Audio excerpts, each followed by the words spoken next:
मर्जी से कभी अपनी मर्जी से कभी कुछ नहीं कहते आका, जो खुदा कहता है सरकार वही कहते हैं। আল্লাহর রাসূল নিজে থেকে কিছুই বলেন না, এই কথাটাও নবীর কথা না, এই কথাটাও আসলে আল্লাহর কথা।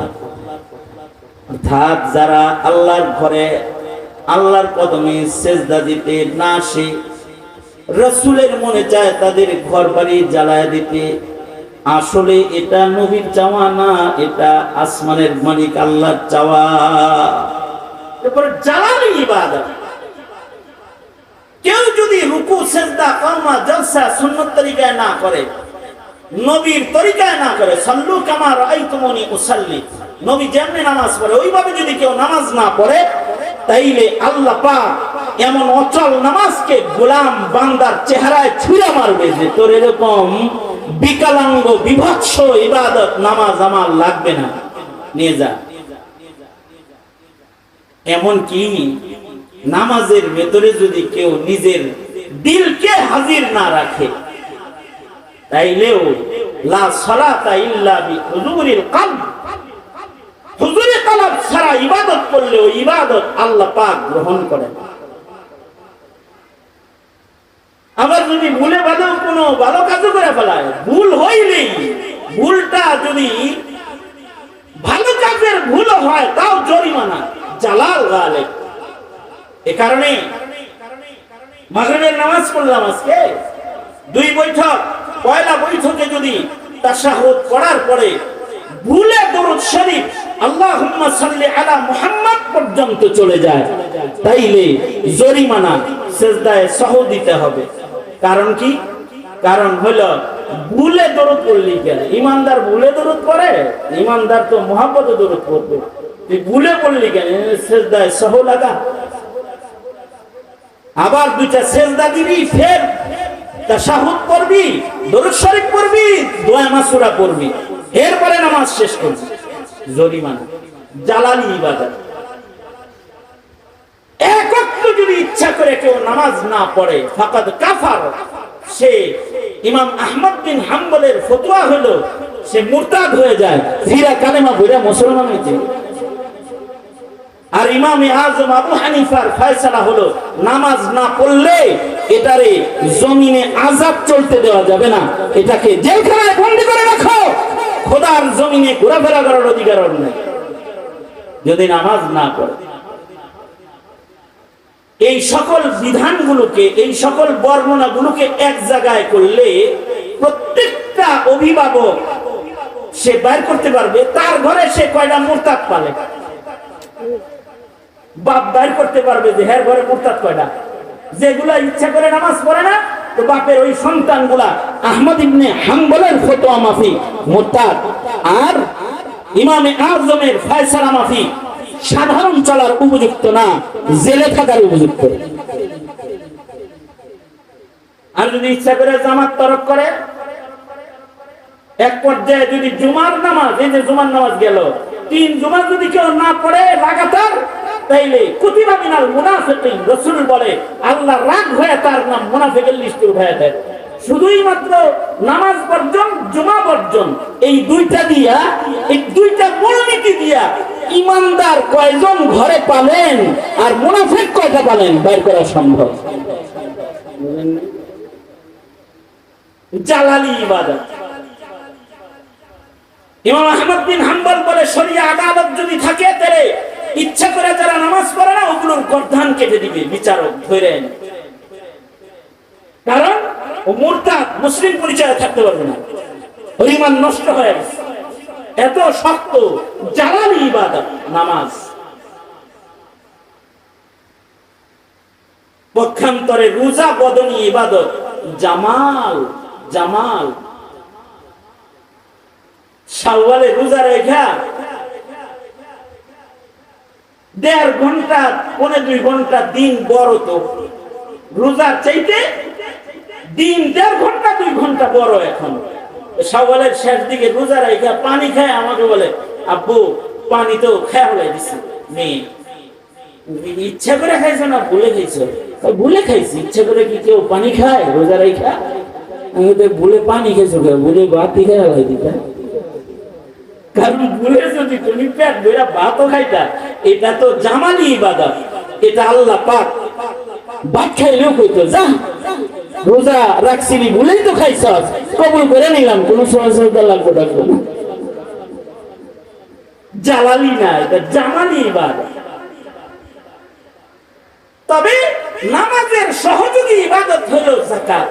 এ কারণে কোরআনে কারীমে আকিমুস সালাহ ওয়া আতুজ যাকাত, আকিমুস সালাহ ওয়া আতুজ যাকাত, নামাজের কথা যেখানে আছে যাকাতের কথা সেখানে আছে, যুগল বর্ণনা।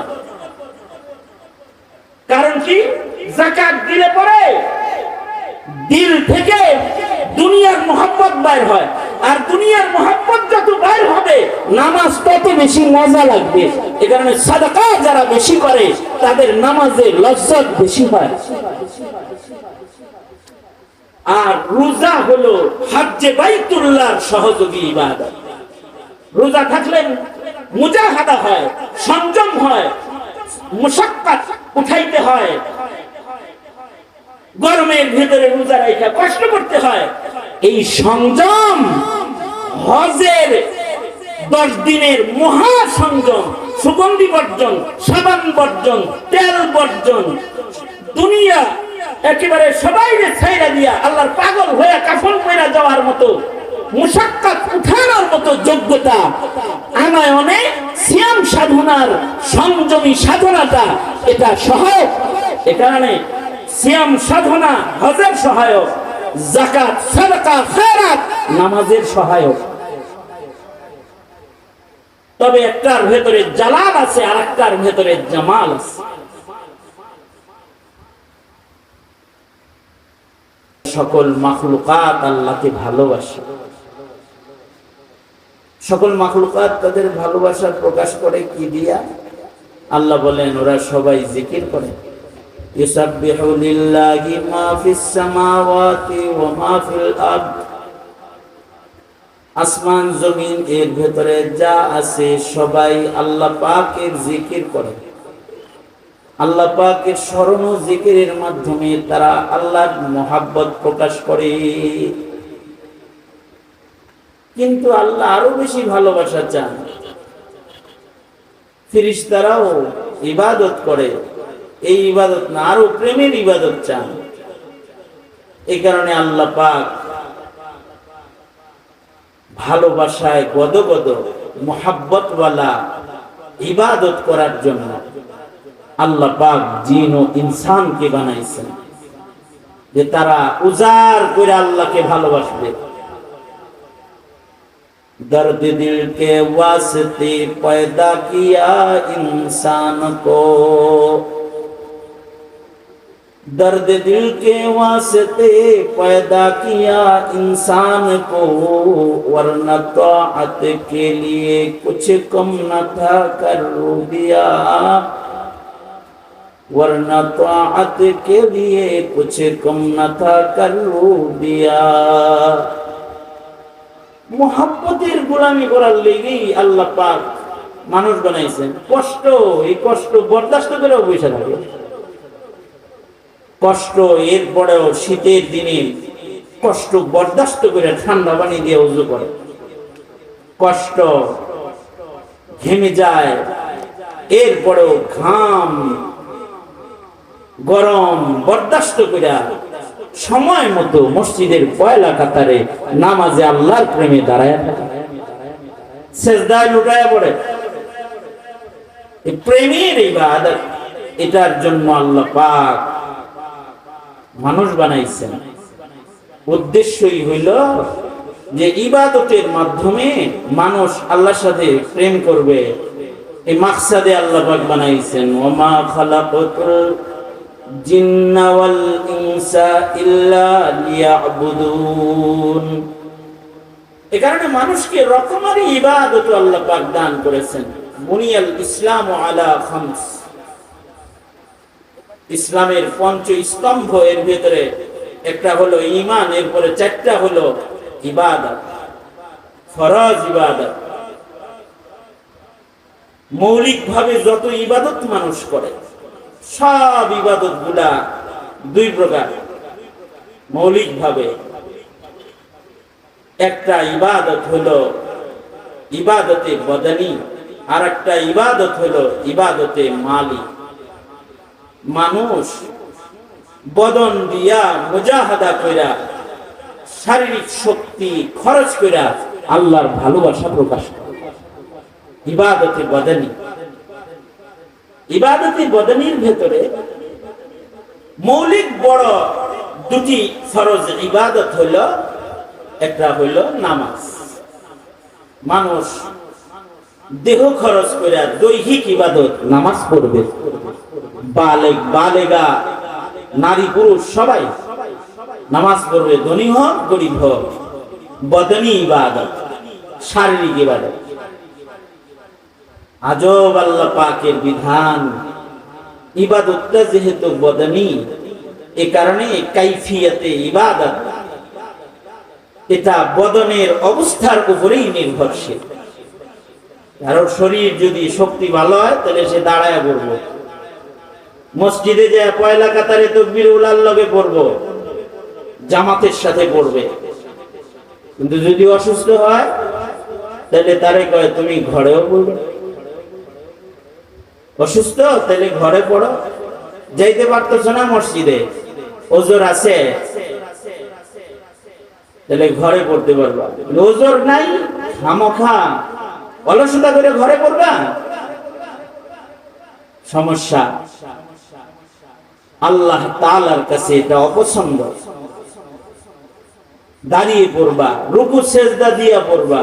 শক্তি আছে, রুকু সেজদা কওমা জলসা দাঁড়িয়ে সুন্দর করে নামাজ পড়ো। ইবাদতটা যেহেতু বদনি, শারীরিক, যদি কারোর শরীর কমজোর হয় যে দাঁড়াইতে সে অক্ষম, তাহলে ইসলাম বলে ফাসাল্লি কাঈদান, তাহলে তোমার জন্য অনুমতি আছে তুমি বসে পড়ো। শরীর যদি বসার উপযুক্ত না হয় যে তোমার শুয়ে থাকতে হয়, ইবাদত তোমার মাপ নাই। ফাসাল্লি ইমান, ইশারায় ইশারায় শুয়ে শুয়ে পড়ো। আজব আল্লাহ পাকের নিয়ম। কারণ সুস্থতা অসুস্থতার মালিক আল্লাহ। আল্লাহ যাকে সুস্থ রাখে সে সুস্থ থাকে, আল্লাহ যাকে সবল বানায় সে সবল হয়, আল্লাহ যাকে দুর্বল বানায় দেয় সে দুর্বল হয়, আল্লাহ যারে অসুস্থ বানায় দেয় সে অসুস্থ হয়ে বিছানায় শুয়ে রয়। এই কারণে সব দেওয়ার সময় অসুস্থরে সুস্থের মতনই দেয়। বিছানায় শুয়ে শুয়ে ইশারায় নামাজ পড়লেও রব্বুল আলামিন সুস্থ বদনে মসজিদের পয়লা রাকাতে পয়লা কাতারে দাঁড়ায়া তাকবীর উলার নামাজ পড়ে যে সওয়াব পেয়েছে, অসুস্থ বদনে ইশারা কইরা নামাজ পড়ে ঘরের ভেতরে, রব্বুল আলামিন তাকে মসজিদের পয়লা কাতারের তাকবীরে উলার সওয়াব তার গোলামকে আল্লাহ পাক দিয়ে দেয়। কারণ ইবাদতটা হলো বদনি ইবাদত। বদন দুর্বল তো তুমি ঘরে পড়েও সবলের সওয়াব পেয়ে যাইবা, কিন্তু মাপ নাই, করতেই ইবাদতে বদনি। রোজা ইবাদতে বদনি, বদন দিয়া রাখতে হয়। তবে নামাজ আর রোজার ভেতরে আলাদা আরেকটা রূহানি জিনিস আছে, সেটা হলো নামাজ হলো জালালি ইবাদত আর রোজা হলো জামালি ইবাদত। নামাজ জালালি ইবাদত।